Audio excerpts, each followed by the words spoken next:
Na 6000 km dolgo potovanje bi se bilo nenavadno odpeljati z umazanim avtomobilom, sploh če je starodobnik. Z ženo sva zgodaj zjutraj sedla v najinega zelenega ljubljenca. Ta avto je moj ljubši starodobnik in sicer zato, ker ima avtomatski menjalnik, zelo je udoben in ima šibedah namesto klime. Da sva za potovanje na Švedsko vzela ravno Mercedesa 230e, je bila njena izbira.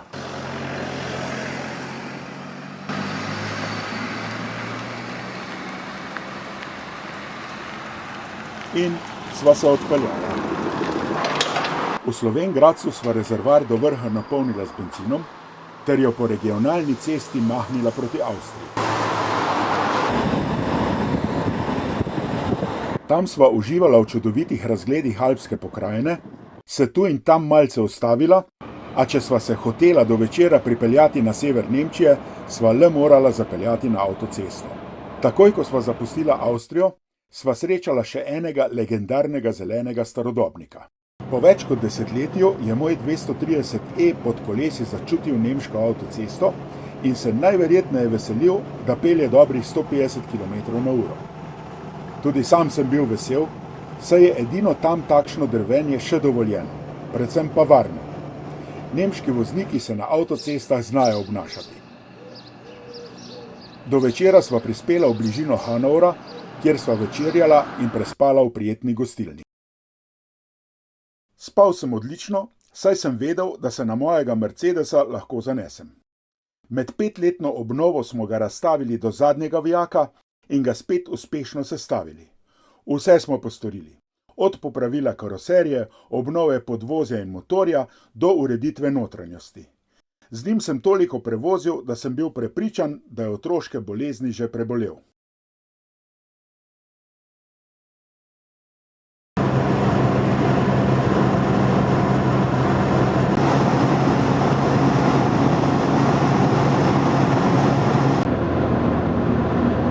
Zjutraj sva najino pot nadaljevala in po najdaljšem evropskem mostu oziroma seriji mostov ter predoru skozi Dansko brez težav pripeljala do Švedske.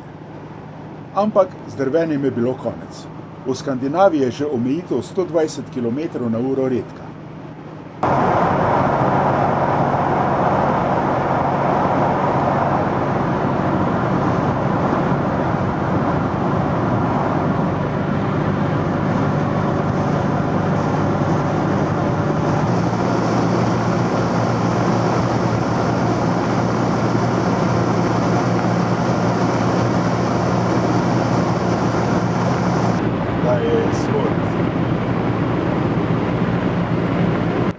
Nadaljevala sva do Västeråsa, ki je bil cilj najinega drugega dne potovanja, in tja prispela po 10. uri zvečer.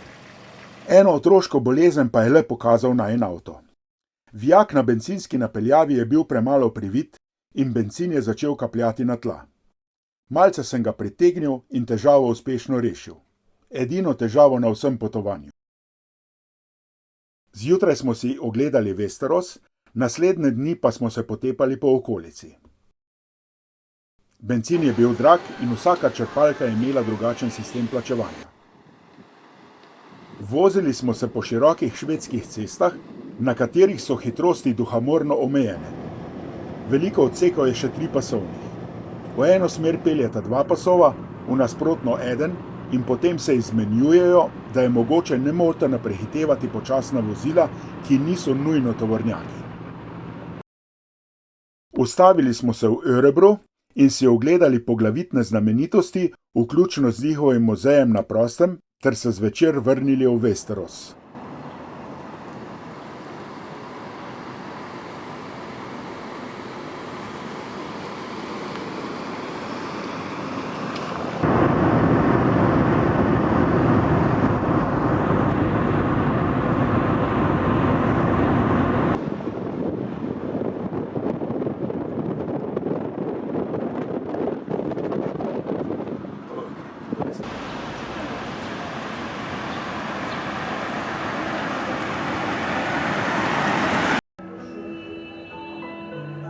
Ker sva ženo v Štokholmu predtem bila že 2-krat, sva se odločila za ogled ene novejših zanimivosti, muzeja Aba, ki naju je navdušil, kakor tudi številne druge goste. V njegovi bližini je zabaviščni park,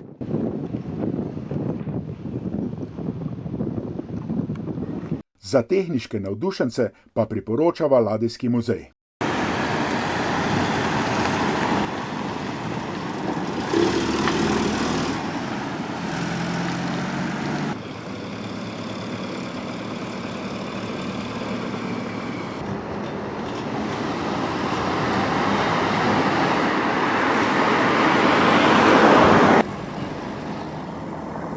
Seveda je bilo najino limuzino treba posneti tudi pred kraljevo palačo, tako kot že dva starodobnika na prejšnjih potepanjih, saj drugače potovanje ne bi bilo popolno.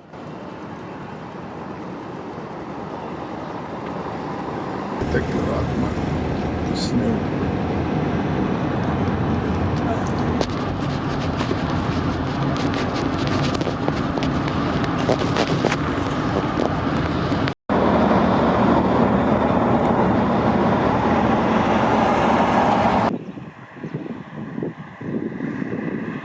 Na poti nazaj sva zapeljala tudi na stranske ceste, kjer je hitrost večinoma omejena na 70 km/h. Švedska je dežela gradov, ki jih najdemo na vsakem koraku. Zato se avtocesto tu in tam splača zapustiti. Na avtocesti sem izkoristil prav vsako priložnost, da je motor starega Mercedesa pri 120 km/h vsaj za kratek čas zadihal.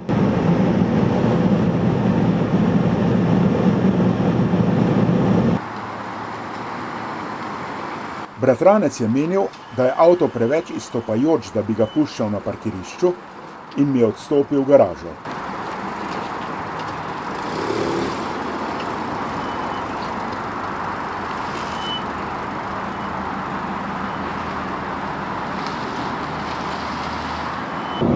Vsem tehniškim navdušencem priporočam obisk Eskilstune.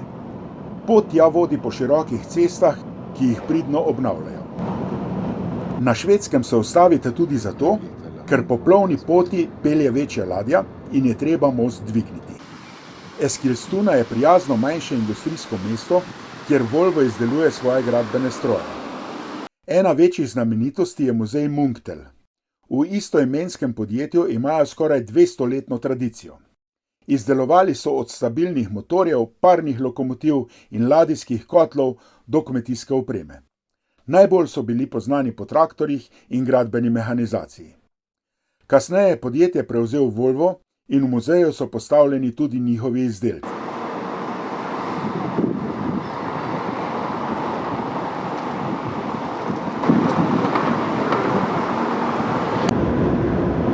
Na poti nazaj sva srečevala tovornjake, ki so lahko dolgi do 25 metrov in tehtajo tudi več kot 60 ton. Običajen 16,5 metrski tovornjak je ob njih videti prav majhen.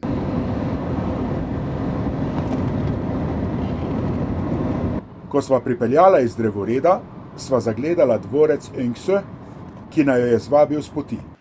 Na istoimenskem otoku jezera Mälaren so ga zgradili konec 12. stoletja in ga potem večkrat predelali. Celotno območje, ki meri 72 kvadratnih kilometrov, od tega je skoraj 2/3 vodnih površin, so razglasili za naravni rezervat in je vredno obiska ter ogleda.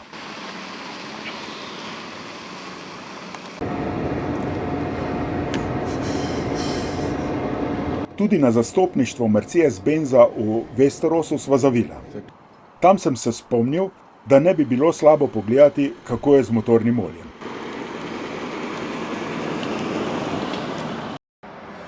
Danes smo na poti 9. dan in mislim, da bi že bil čas, da preverimo, kako je kaj stanje z oljem.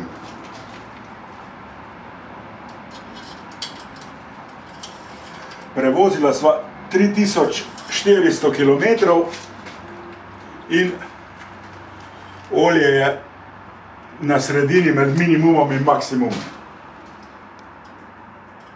Se pravi, gremo naprej. 10. dan zjutraj sva se z najinima gostiteljema odpravila proti zahodu, v Göteborg.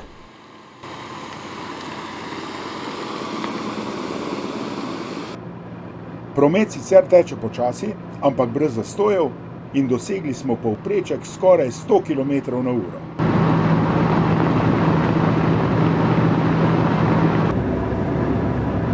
Göteborg je že sam po sebi zanimiv in tudi tehničnim navdušencem nudi veliko zanimivosti. Najprej sva se z avtobusom dvoživko zapeljala po zalivu in si mesto ogledala tudi z vode. Naslednji dan smo šli v Volvov muzej in ponovili marsikaj z področja avtomobilske ter prometne varnosti. Sabov muzej je v bližnjem 70 km oddaljenem Trollhättanu, kjer tudi poznavalci lahko o tej znamki izvedo marsikaj novega. Tik ob muzeju vodi vodna pot med jezerom Vänern in Severnim morjem, kjer turisti z velikim zanimanjem opazujejo vožnjo ladij skozi zapornice.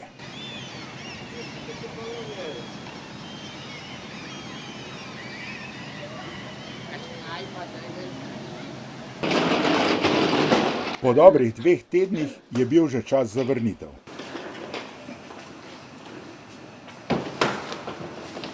Tako, zdaj pa 2000 km do doma.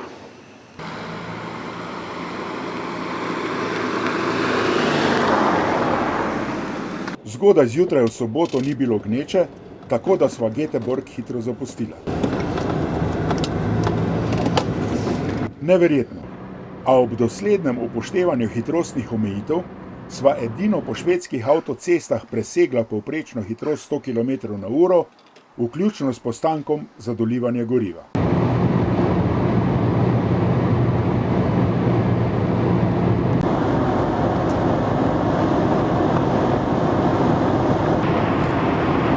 Vračala sva se po poti, po kateri sva prišla.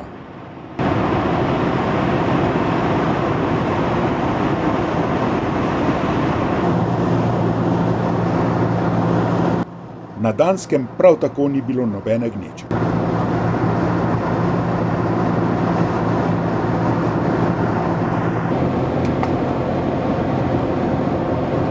Z Mercedesom sva komaj dočakala Nemčijo. Tokrat sem ga pognal skoraj do najvišje hitrosti. Toda vsakemu drvenju je sledil zastoj.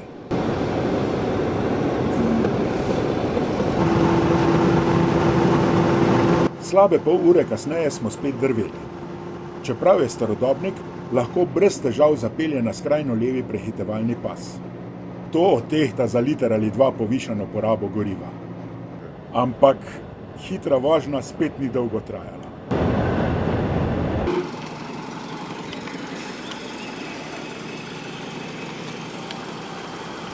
Prvi dan sva se pripeljala do manjše vasice v bližini Fulde in v nedeljo na vse zgodaj zjutraj nadaljevala vožnjo.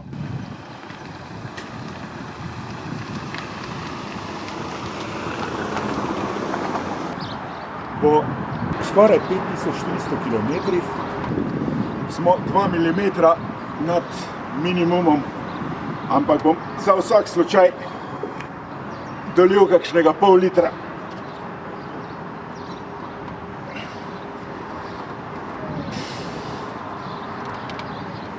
Ali pa ga ne bom. Oljnega pokrova vročega motorja nisem mogel odpreti. Nalil sem ga skozi cevko za merjenje nivoja olja. Če se ne da odpreti pokrova, gre tudi takole, ampak bolj počasi.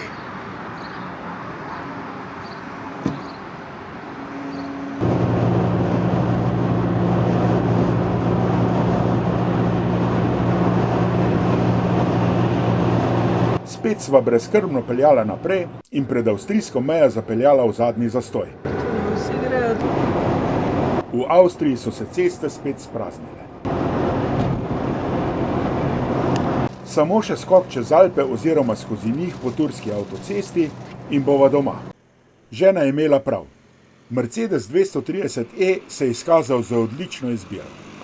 Praktično brez težav je zmogel potovanje, potnika pa sva se v njem ves čas odlično in varno počutila. Po tej izkušnji me prav nič ne preseneča, da po svetu še vedno vozi veliko Mercedesov serije 123. Številni vsak dan.